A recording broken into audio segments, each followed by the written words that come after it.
Hi, everyone, and welcome to another episode of Dialogues from the President's Corner featuring Dr. Czarda, President of GC, as well as our special guest today, Regina Elliott, Chief Information Officer of Greensboro College. So we're finally in the fall semester, and it feels like fall outside. How are you guys doing today?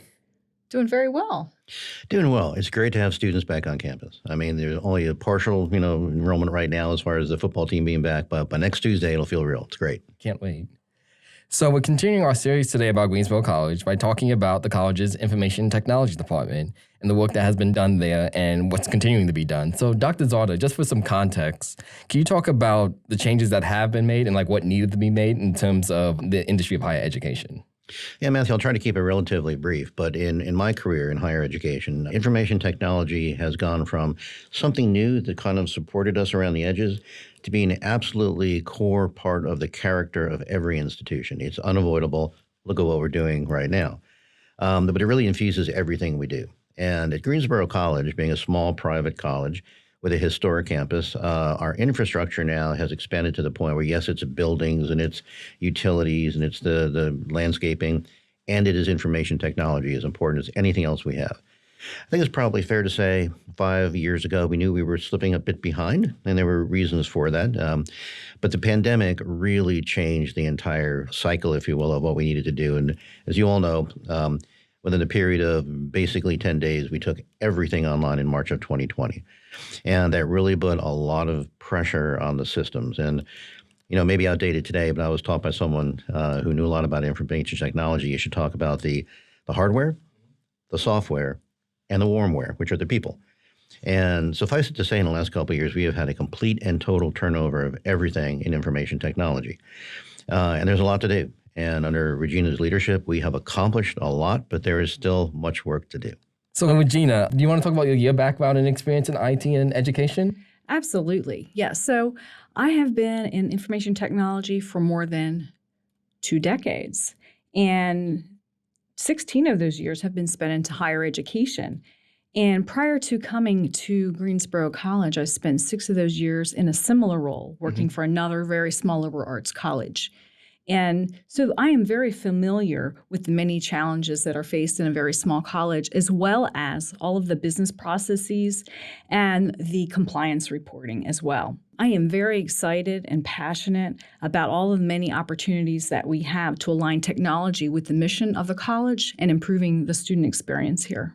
So since you've been at GC, do you want to talk about some of the focus areas that you and your team have been working on and focusing on? Yes. So we have been actually working on the actual campus internet. So we have upgraded the campus internet now. So we've improved our bandwidth on campus. And so what we have now is we have a primary internet provider. And we've also have now a secondary internet provider. So if our primary provider has an outage, we will automatically roll over to our secondary provider. So that will improve our business continuity and mitigate any disruption that we have on campus. So that's number one. During the past 7 or 8 months, we've been migrating our student, staff, and faculty from Google Suite to Microsoft Office 365. And that's so that we can help improve our data security on campus and provide better collaboration tools for our faculty and staff, as well as our students, and also provide them access to very common business applications such as PowerPoint, Word, and Excel, and give them experience with that. We are also been able to leverage a lot of our Microsoft entitlements to enable multi-factor authentication.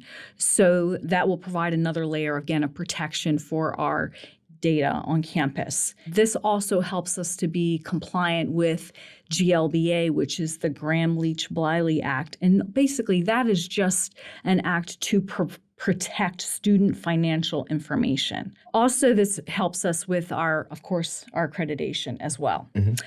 We are also have been registering all of the campus devices, so all of our laptops and desktops within our Microsoft environment, and that's allowed us to deploy out our antivirus protection and something called BitLocker, which will protect the data on those assets, on our IT assets, in the event of a ransomware attack. So that's really good. Also, we have had a large footprint on campus with data, and we are working on reducing that footprint. So we have a lot of file shares that were engineered on an antiquated platform that we've been migrating in like a level 1 migration to a more modern technology stack. But the next phase of it that we're beginning to embark upon right now is actually to moving those files into the Microsoft Office 365 environment. So again, reducing the data that we have here on campus and bringing it more into the cloud so that our campus can actually access those resources 24/7 remotely and not requiring to actually log into the campus network to access those resources.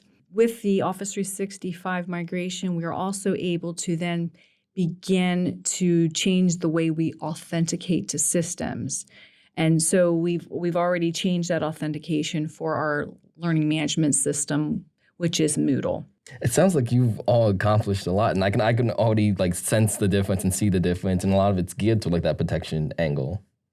Yes, we are seeing, and we're hearing it all across campus. They're very excited about these changes. I know a recent change that has been made has been regarding the student information system. So for someone who's unfamiliar with that program and what it does in higher ed, do you want to talk about it and what the impact is? Absolutely, yes. So student information system is basically the college's mission-critical system of record for all student-related data and information. You can actually use these types of systems to streamline many of your administrative functions that you have on campus. Also, they usually come with a 24/7 portal, if you will, that can be used by students as well as faculty, so they can access their academic plans 24/7, review that with their families. They can manage their financial obligations. They can view their grades, and actually, so it also helps with advising. Okay. So you want to talk about, like, say, in the future, like ongoing challenges you and your team face and in the long-term future and in the near future? Yes. So right now, the biggest challenge we have, for any CIO, what keeps us up at night is, are we cyber resilient? In working with a very small institution, the challenge is making Greensboro College as resilient to a cyber event as possible within the constraints of our budget. So that's a big challenge. But I think we've done a fairly decent job in that. We have already, we have invested in a cloud backup strategy. So they are both air-gapped and immutable. And what that means is the backup is disconnected from the network. It's separated. So if the network was penetrated, we would, the backups are secure. And immutable means that they can't be changed. Yes, so we invested in that last year, and that's running very smoothly.